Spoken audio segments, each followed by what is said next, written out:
Hey, what's up guys and gals? My name is Rick 9G. Thank you so much for joining me today. We're going to be talking about the Three Stooges, more specifically about the 89th Stooge short released by Columbia Pictures, A Bird in the Head. Now, if you remember that I used to do giveaways, I'm going to do a giveaway during this video. So make sure to watch the entire video to the end to see how you can participate. It's really simple and it's absolutely free for you to participate. So let's get right into it.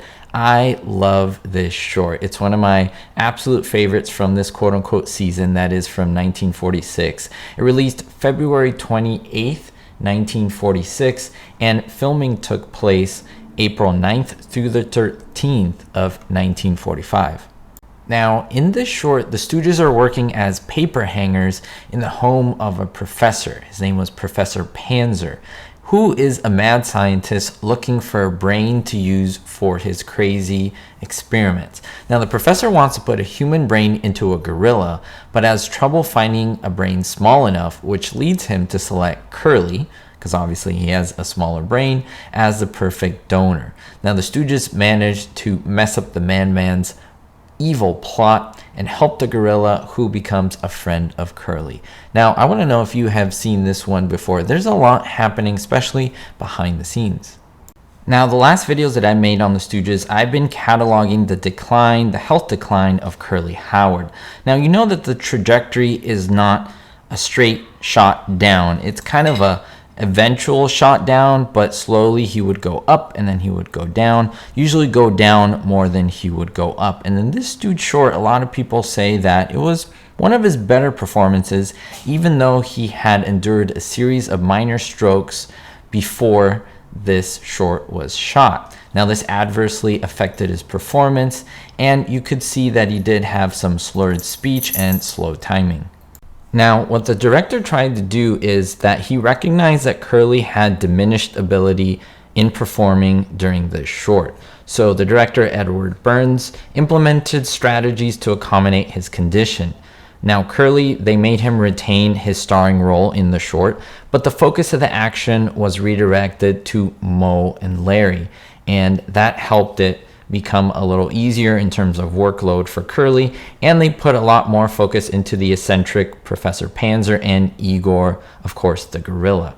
But what he also tried to do was keep Curly as a significant presence on screen, even though he wasn't doing a lot of extensive participation, although just standing there looking around, maybe making some facial gestures, but keeping it to a minimum.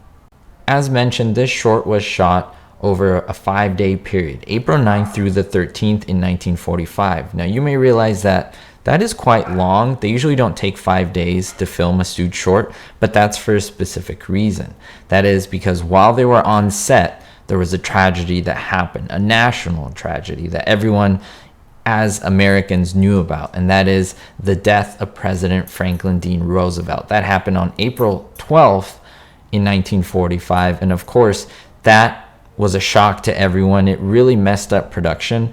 They even thought it wasn't respectful to keep shooting, and so they completely stopped production. They had to wait 1 day. They ended filming early that day out of respect for the deceased commander-in-chief, and they began the next day continuing the short. So essentially, they lost 1 day's worth of work in the short because of this national tragedy. So knowing all of this, I'd love to know your thoughts. Do you think it was ridiculous to stop filming for a day, or do you think it was the right thing to do? Have you seen this short? Let me know in the comments down below. I know a lot of you want to know how to win this free DVD of a Three Stooges film. It's called Swing Parade, and for the first time you can watch it in color as well as the restored and original black and white version. There's a lot of other cool stuff here, as well as uncut footage and some gags and a lot of cool stuff. So make sure you participate in this giveaway. It's really easy to do so. You don't have to do anything crazy. All you have to do is become a subscriber, and as I have told you, it's absolutely free to do so. Don't forget to hit the like button and just leave a comment below. All you have to do is leave the code word green. So in your comment, just make sure that the word green, Green, is in the comment in some capacity. You can even put it at the end, in the beginning, make it make sense, kind of hide it in there, whatever you want to do. do. As long as green is in there, I know that you are participating in the giveaway. I'll randomly choose a comment. I'll message you from a Yahoo address that has to do with me, of course, so stay a lookout for that because I need to confirm your address once you're declared the winner, and I'll send it to you free of charge. So make sure to participate in the giveaway. It's a great way to both support the channel and get something in return, and I do appreciate it. We'll see you all next time. Don't forget to stay positive and, most importantly, be hopeful. Thank you so much to my platinum and diamond tier patrons, especially David D, Jerry D, Daniel B, Citizen Kane 359, Vito L, Sally N, Russ C, and Beatrice R. If you want to be on this list, make sure to check the links in the description. It's a great way to support the channel. Thank you.